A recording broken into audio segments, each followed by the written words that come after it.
तू बात गया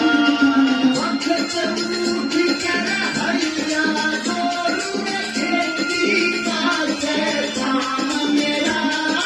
रोटी तक जावे तो ना देखे तू बात गया तेरा छप्पन हो तेरे